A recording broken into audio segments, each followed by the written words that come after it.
The guy who invented Goosebumps, the man personally responsible for an entire generation being terrified of basements, summer camps, and ventriloquist dummies, spent the early 1990s quietly writing for the sweet little preschool show about a dragon who sneezes so hard he causes mini seismic earthquakes. And not just any puppet show, a giant wind-up castle full of swamp creatures, crash-landing bats, singing fish, magical accidents, peanut butter sandwich crimes, and at least one R&B legend appearing in full wizard regalia. Yes, really. There was a time when R.L. Stine, back when he was still going by Jovial Bob Stine, which sounds less like a pen name and more like a substitute teacher who owns too many novelty mugs, was the head writer for Nick Jr.'s first major original show. And when somebody finally asked him about it, years later, he did not get sentimental. He said, and I'm quoting him directly, that it was just like Sesame Street, except they did not teach the kids anything. Then he added that he almost figured children lost IQ points watching it, which, honestly, is the most Nickelodeon sentence ever formed by the human mouth. And then there is a stack of master tapes that somebody, somewhere, decided to quietly erase. You watched this show, you just forgot that you did. So let's fix that. Okay, picture Nickelodeon in 1988. The network is young, it's broke, it's aggressively orange, and it has exactly one preschool show, a tired old thing called Pinwheel, that had been running since the network basically invented itself. And the executives decided it's time for an upgrade.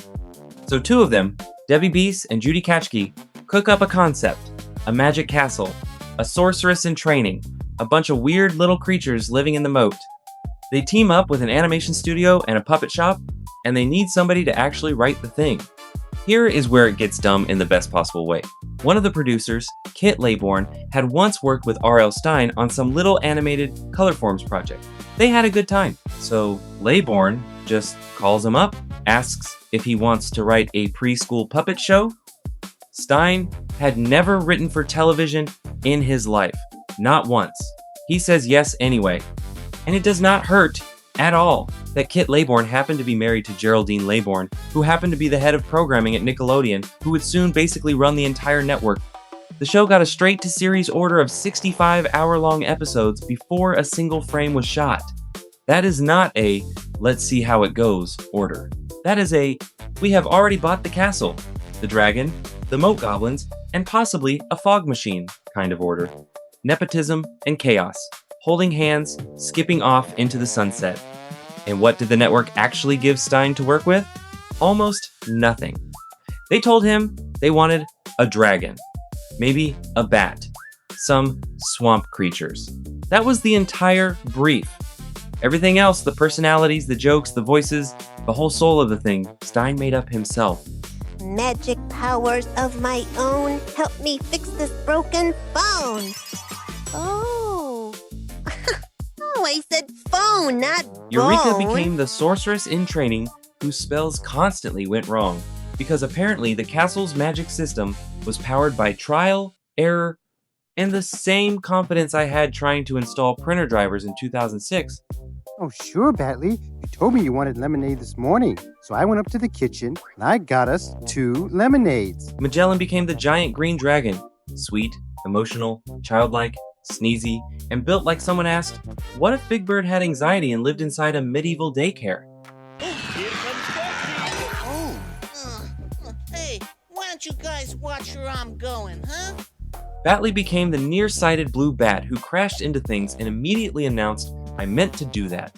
Which, by the way, Stine said was inspired by his own son, Matt, who would apparently run into a room, fall down on purpose, and then declare it was intentional. That is not a character note. That is just parenting surveillance. One of the most beloved running gags in early Nick Jr. history was literally just a dad watching his toddler eat floor and thinking, that's television. And he was right. Boo! Hey, what are you two doing in here? You're supposed to be asleep. Well, we couldn't sleep. Not a peep of sleep. Yeah, there we were in bed. Tossing and turning and tossing and turning. Then there were Bog and Quagmire, the Moat Twins, 2 swamp siblings who spent every single episode plotting to steal a peanut butter sandwich, like they were Nicolas Cage in one of the National Treasure movies. The man who was about to start cranking out 2 horror novels a month for terrified 10-year-olds, was, at that exact moment, sitting in a room deciding how a baby dragon should feel about his own tail. That is range. That is like finding out Freddy Krueger used to run a Build-A-Bear. And speaking of that dragon, wait until you find out who was actually inside of him. Here is the thing nobody tells you about this show. Everybody remembers it as a cheap little Sesame Street knockoff, the bargain bin version, the one your cousin watched. It was not. Here is what Eureeka's castle actually was. It was a Henson alumni jam session wearing a Nickelodeon name tag. Not officially Henson, very important. Jim Henson himself had nothing to do with it corporately. But the people inside those puppets? It was like somebody shook a PBS snow globe over Nick Jr. This was the Sesame Street farm team, the exact same people. Almost every single main puppeteer on this castle was a Jim Henson-trained Sesame Street veteran. The puppet world back then was so tiny that they all literally knew each other. This was not an imitation of the magic. This was the same hands. Different building. Let's start with the Moat Twins. Boggy and Quagmire, the 2 swamp creatures eternally failing to steal someone else's sandwich, 2 puppeteers. And between those 2 puppeteers, they represented the entire known history of one Sesame Street character. Brian Mule, who played Bog, he was the original Elmo, not an Elmo, the original. From 1980 to 1984, Mule was inside the red puppet. He also created Telly Monster, Grungetta, and Barkley the dog. He was one of the most important puppeteers in the first decade of Sesame Street. And then he burned out, left Henson in 1984, and eventually wound up as a swamp creature on a Nick Jr. show, eternally failing to steal someone else's sandwich. Pam Arciero, who played Quagmire, took over Grungetta from Mule in 1985 and has played her ever since, 40 plus years. So when Bog and Quagmire were on screen together bickering and scheming, you were watching the entire lineage of Grungetta Grouch performed simultaneously by both people who have ever held that role. That is a childhood multiverse event. Somewhere in the spiritual fabric of kids' TV, the Moat Twins are standing between Sesame Street and Nick Jr. holding stolen peanut butter. And it will never happen again. And the man inside the green dragon, Magellan, that is Noel McNeil. He would go on to play the title role in Bear in the Big Blue House, the giant cuddly bear that raised half of you. And right now, today, he performs Mr. Nutterbutter on Last Week Tonight with John Oliver. So the same guy who made a dragon sneeze for toddlers is now making puppets for grown-up cable comedy. Range. Now, let me ruin Magellan the Dragon for you forever in the most beautiful way possible. He was a full-body walk-around puppet, built on the same technology as Big Bird. The Magellan suit was so enormous, it required a second puppeteer just to control the tail. McNeil was inside the suit the whole time, and the suit had no eye holes. He could not see out. He had a tiny television monitor strapped to his chest, showing him only what you, at home, were seeing. He had a microphone, and because the suit ran so blisteringly hot, he had a little fan strapped around his waist just to keep from passing out. Oh, and Magellan was supposed to tower over everyone, so McNeil performed standing up on a set of raised wooden platforms with little boards drilled onto the edges so he would not step off and faceplant, blind. Dressed as a dragon, on live cable television, basically a 2-person emotional support dinosaur forklift with better comedic timing than most adults I know. The dragon you remember bouncing around so carefree never even had legs built for him. He was a man, sweating, sightless, balanced on a plank, staring at a chest monitor, making a 4-year-old believe in magic. That is not a children's show. That is an act of love performed inside a furnace. And the music, the music. Ready? 1, 2. 1, 2, 3! All 30-plus original songs were written by a composer named Peter Laurier, who built the entire score on a high-end synthesizer called a Synclavier, which is the actual reason this dinky little preschool show sounds weirdly lush and expensive in your memory. That is not a trick of nostalgia. It really was that good. Laurier went on to write the theme song for the Magic School Bus. So, the same brain that scored this castle also gave you Ride on the Magic School Bus. Let that sink in for a second. And I need to point out something amazing I recently discovered. One of my personal favorite puppeteers, Mr. Jim Martin, who I mentioned in my previous episode on the Great Space Coaster, played Gary Gnu.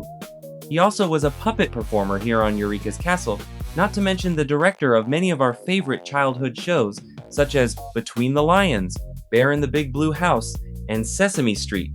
It's really amazing to find out how so many of the same people had such an impact on so much of our childhoods. Which brings us to the part the network really did not want to talk about. So this show was a genuine hit. It blew Pinwheel out of the water within its first year. At its peak, it aired 7 days a week, sometimes in 2-hour blocks. It won an Ace Award. It became Nickelodeon's most licensed show of the era. They sold 99-cent finger puppets at Pizza Hut, for crying out loud. You probably owned one and chewed on its little rubber head. And it was filmed, for a while, inside Nickelodeon Studios in Orlando, as part of the actual theme park studio tour. Tourists would walk by and watch them tape the show through a glass wall, so the puppeteers would mess with the crowd. At one point, Noel McNeil and another performer reportedly just sat in the producer chairs, fanning themselves with wads of cash like cartoon millionaires, purely to confuse the tourists. Absolute legends. But there is one story from that set that I cannot shake. A little girl, a superfan, gets brought in to see the magic up close. She takes one look at the puppeteers operating the characters, and she does not laugh. She bursts into tears, sobbing, for 10 minutes straight. Not because she was scared, because in her head, these characters were real, were alive. And the second she saw the people underneath, something in her tiny chest just broke. Hold on to her. We are coming back to her. Now, the drama. Because there is a little, and it is delicious. R.L. Stine is, to this very day, still salty. Not about the cancellation, about Barney. He built this gorgeous 2-level castle, with these brilliant Henson-trained performers, this lush, expensive music, a genuine masterpiece. And then, in his own words, this simple, stupid, purple, blobby thing came along, and everybody lost their minds for it. Barney and Friends premiered on PBS on April 6, 1992. Eureeka's Castle had aired its last original episode in November of 1991, and R.L. Stine, the man who wrote the dragon's jokes, who named the bat after his own toddler, went back to his keyboard.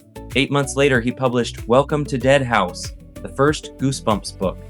He went from writing for a sneezing baby dragon to writing about a haunted house that ate a family. You can hear the wound in his voice.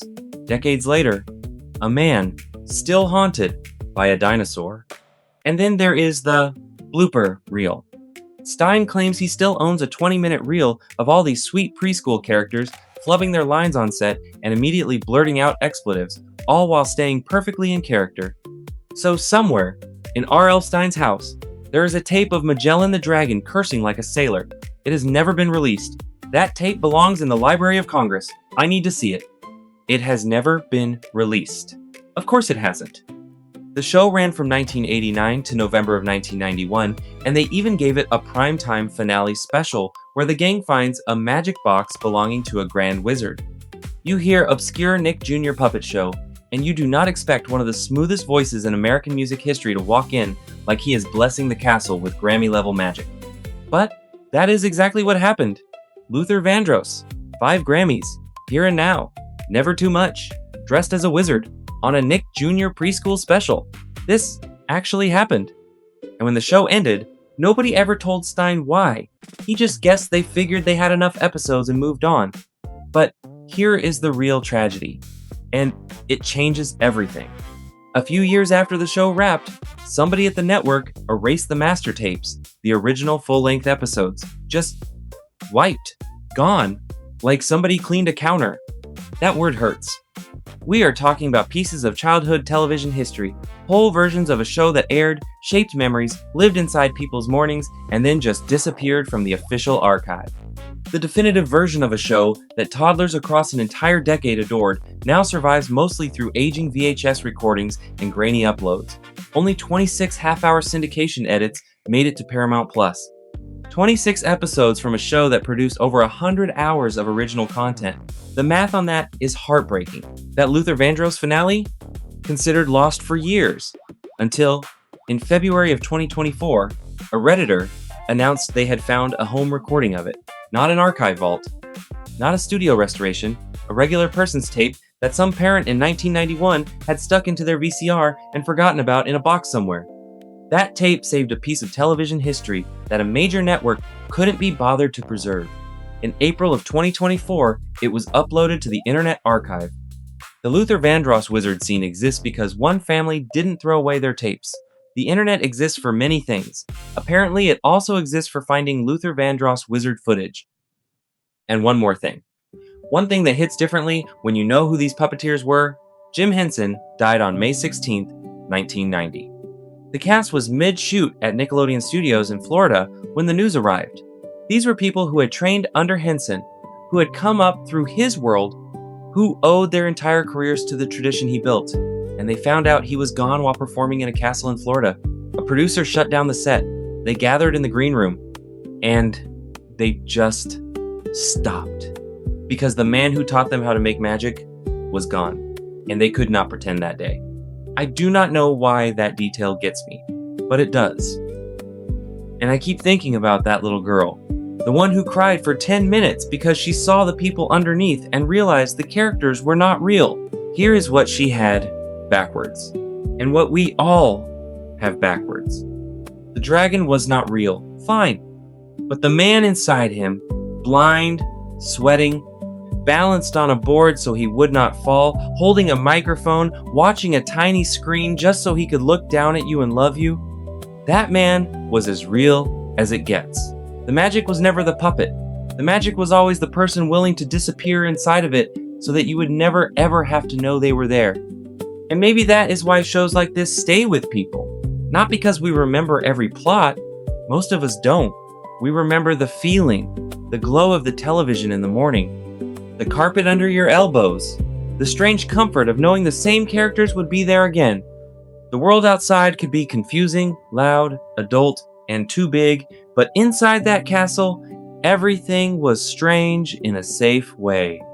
That is childhood. That is your whole childhood. There were people behind every single thing that made you feel safe and dazzled and held. A parent who put the show on so they could finally sit down for 10 minutes. A grandparent who learned the theme song just to hear you laugh. People quietly disappearing inside the magic so the magic could stay real for you. And you, like that little girl, had no idea. You just thought the world was warm. They erased the tapes. They really did. They thought they could throw the show away. But they forgot something. They forgot you. Because the only archive that ever mattered was the one inside a kid sitting 2 feet from a television set, learning, without ever knowing it, that someone, somewhere, was working unbelievably hard to make the world feel like a place worth believing in. The castle is gone. The dragon never had legs, and he carried you anyway. Hey, thank you for being here. If this unlocked a memory for you that you forgot you had, do me one favor. Hit the like button and subscribe. Send this to the one person you know who will instantly text you back, "Oh my gosh, I remember this show." You know exactly who that is. And if you want to go deeper with us, come join the Nostalgia Club, the membership crew who get the extra videos, the bonus deep dives, and the first dibs on everything we dig up out of the rubble. Like this incredible person who just joined the membership. This person is awesome, because you are not just subscribers to me. You are the search party. You are the people climbing back into the attic of the 1980s and the 1990s and flat out refusing to let the lights go off. And if a membership is not your thing, a one-time tip keeps the whole castle standing. You can find it here. And I will never stop being grateful for it. Now leave a comment on the next show you want me to cover because I read all your comments and I listen to you. So until next time, my friends.